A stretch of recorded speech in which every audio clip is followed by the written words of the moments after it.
Recording in progress.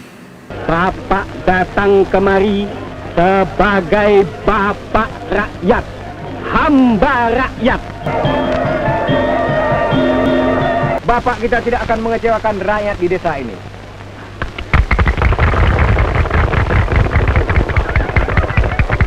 Ketika cerita tentang sosok tamu agung yang penuh rekayasa, yang penuh kebohongan, yang orasinya bagus, tetapi semuanya omong kosong. Nah, itu ditonton sekarang ini menjadi menarik dan ya cukup faktual juga jadinya.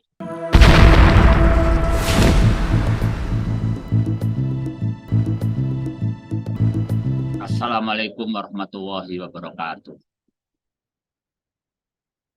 Bicara tentang pemimpin yang bohong, calon pemimpin yang penuh dusta,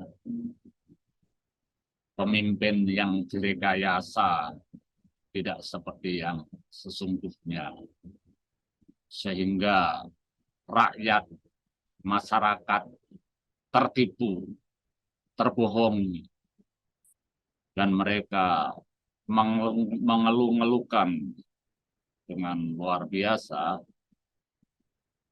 bahkan dikerahkan sedemikian rupa oleh para petualang-petualang politik. Itu bisa tergambar dalam sebuah film yang berjudul Tamu Agung. Ya. Tamu Agung adalah sebuah film drama komedi dibuat tahun 1955, disutradarai oleh Osmar Ismail. Film ini antara lain dibintangi oleh Qasim Abbas, Nina Amora, Panji Anom, dan Citra Dewi. Jadi ini bisa dikatakan sebuah film komedi politik satir, ya, yang mengisahkan kisruh menjelang, bukan menjelang pilpres, tapi menjelang kunjungan seorang tamu terhormat, gitu ya, di cerita film itu ke sebuah desa kecil yang terisolasi di Jawa Timur sana lokasinya. Dan pada waktu film itu beredar, mendapat sambutan yang hangat dari para kritikus. Namun penguasa atau pemerintah pada saat itu, di zaman Presiden kita Bung Karno, film Tamu Agung ini sangat tidak disukai. Bertindak dalam film ini Misbah Yusabiran, pendiri Cinematek, ya, sebagai asisten sutradara. Sementara itu, Max Tera sebagai kameramen utama dibantu oleh R. Hussein. Ya. Pengarahan artisnya ditanganin oleh R. Hipnu, DJ, Ardi Ahmad, dan Jayeng Winoto. Begitu catatan bisa kita informasikan. Penata riasnya Hanida Arifin. Musik film diubah oleh Saiful Bahri. Lalu Sumarjono menjadi editor, ya, dan kita tahu Sumarjono selain menjadi editor yang ikonik juga kemudian menjadi bapak pendidik film Indonesia. Itu sedangkan yang menjadi asisten dari editor ini adalah Janis Badar, yang di kemudian hari juga dikenal sebagai editor andal di Indonesia. Ceritanya terjadi di sebuah desa yang disebut sebagai desa Sukaslamet, ya, yang akan dikunjungi oleh seorang tamu agung dari wilayah lain. Midi, seorang warga desa, dikirim ke kota untuk menjemputnya, untuk menjemput tamu agung itu. Nah, Midi ini bingung begitu sampai ke kota. ya, dan dia kesana kemari, bingung lah. Kemudian bertemu dengan seorang penjual obat atau salesman yang menawarkan tonik penumbuh rambut manjur. Jadi dulu-dulu mungkin sampai sekarang di Jatinegara itu sering tuh ada. Jadi tukang obat yang memang bicaranya tuh pandai, meyakinkan, ya, otot pegel balung linu ini obatnya, gitu ya, kira-kira. Bahkan seorang dokter pun yang tahu kalau yang dijual itu adalah obat generik biasa, tetap bisa terpesona karena promosinya menggiring persepsi orang, semua orang itu bisa penyakitan, lalu akhirnya perlu membeli obat itu. Nah, tanpa sepengetahuan MIDI sendiri, tonik yang dipasarkan oleh tukang obat itu sesungguhnya palsu. MIDI terpesona juga dengan cara tukang obat ini bicara, berpromosi, berorasi yang merakyat, yang populis, yang seakan-akan dekat dengan kelas bawah, kira-kira saya adalah kamu, kamu adalah saya, kira-kira gitu ya. Sehingga muncul pikiran MIDI ini untuk membawa si penjual obat itu ke desa suka selamat. Kok dia kebingungan juga di kota itu, harus ketemu di mana tamu agung yang dimaksudkan itu. Maka dibawalah tukang obat itu ke desa yang sudah penuh persiapan untuk menyambut datangnya tamu agung dari kota. Dan benar juga, si tukang obat itu disambut sebagai tamu agung, mendapat penyambutan yang luar biasa, diperlukan di jalan, ya, ada pertunjukan reok menyambutnya dan sebagainya.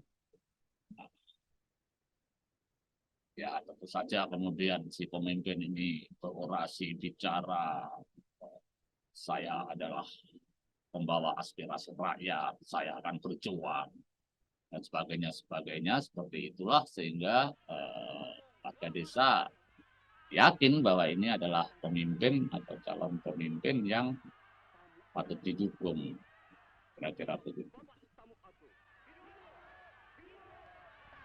Dari segi komersial, waktu dirilis pada 21 Mei 1955, ya sebenarnya film ini kurang berhasil. Nah, jumlah terendah yang pernah diperoleh dibanding film-film Pervini yang lain. Akan tetapi, film ini mendapat sambutan yang luar biasa dari para kritikus, termasuk kritikus luar negeri, ya. Presiden Soekarno sendiri tidak suka pada film itu karena sebagian kritikus menulis bahwa tukang obat ini adalah personifikasi dari Bung Karno, ya, yang pintar berorasi, tapi sesungguhnya tidak menjawab persoalan rakyat yang waktu itu dilanda kemiskinan luar biasa. Film ini juga sempat ditayangkan di Asia Film Festival pada tahun 1956 di Hong Kong, dan dalam segi penghargaan ia mendapat penghargaan untuk kategori Best Comedy atau film komedi terbaik. Monash University Australia itu berpendapat bahwa film Tamu Agung dengan brilian menggabungkan diskursus politik modern termasuk feminisme militan yang tampaknya muncul bersamaan dengan revolusi Indonesia dengan retorika Jawa kuno yang diambil dari cerita wayang. Nah, ini pendapat seorang akademisi dari Monash University, ya. Penulis Willem van der Heide menganggap film ini memiliki pandangan ideologi pembangunan, dan dia menulis bahwa film Tamu Agung menyampaikan kritik atas korupsi pemerintah dan partai politik pada waktu itu. Ia juga menulis bahwa film Tamu Agung sebenarnya merupakan karikatur dari Presiden Soekarno. Jadi film ini secara baik ya tersimpan di Cinematheek. Anda bisa menyaksikan dengan berkunjung ke Cinematheek, masih hitam putih, dan Tamu Agung yang skenario-nya ditulis oleh Suryo Sumanto yang dikenal juga sebagai bapak pendiri Parvi, ini sampai sekarang berapa puluh tahun ini, sejak tahun 55 ya, itu masih sangat kontekstual, relevan, dan bahkan belakangan ini ketika cerita tentang sosok Tamu Agung yang penuh rekayasa, yang penuh kebohongan, yang orasinya bagus, tetapi semuanya omong kosong. Nah, itu ditonton sekarang ini menjadi menarik dan uh, ya cukup faktual juga jadinya. Dan yang lebih dari itu adalah bahwa pada waktu itu namanya Bung Karno itu perang apa kan diidolakannya, Bapak Revolusi, Presiden seumur hidup, pendiri Indonesia, proklamator, dikagumi dunia dan sebagainya. Tetapi seniman atau sineas, orang film tidak kehilangan daya kritisnya.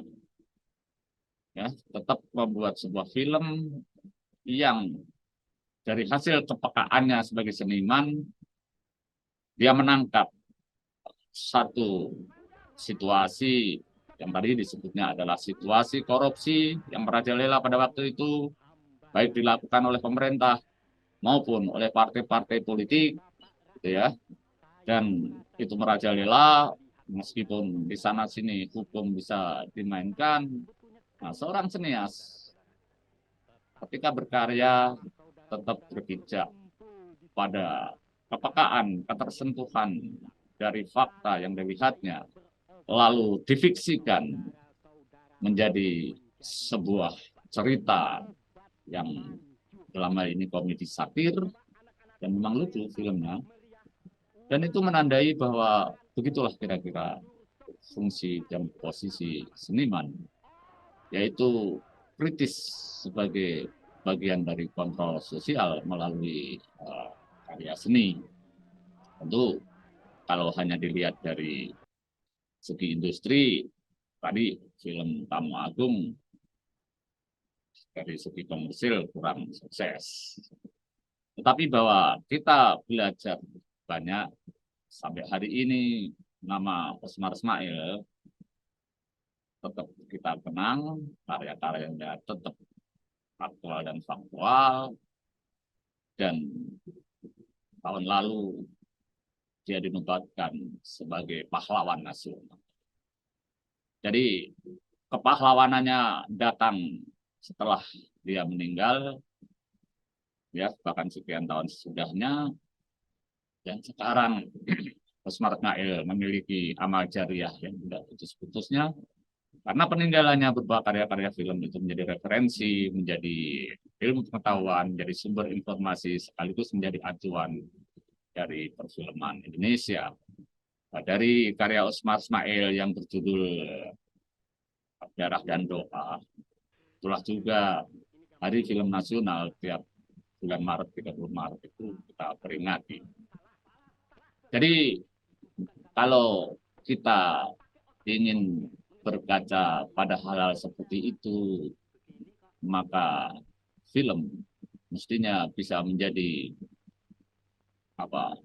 referensi, atau istilahnya kalau di undang-undang itu adalah peranata sosial yang sifatnya memiliki manfaat yang panjang, manfaat yang melintasi ruang dan waktu, melintasi zaman, dan itu merupakan amal yang tidak putus-putusnya, dan kalau di dalam agama kemudian disebut amal jariah, ilmu yang bermanfaat gitu ya. Nah, itu film. Dan film Tamu Agung adalah menjadi amal jariah yang tidak putus-putusnya bagi Usman Ismail, bagi Max Tera, bagi Suryo Sumanto, tadi saya sebut ada Sumarjono sebagai editor dan yang lain-lain, termasuk para pemainnya seperti Kasim Abbas, ya, Nina Pamora, Panji Anov, dan Citra Dewi.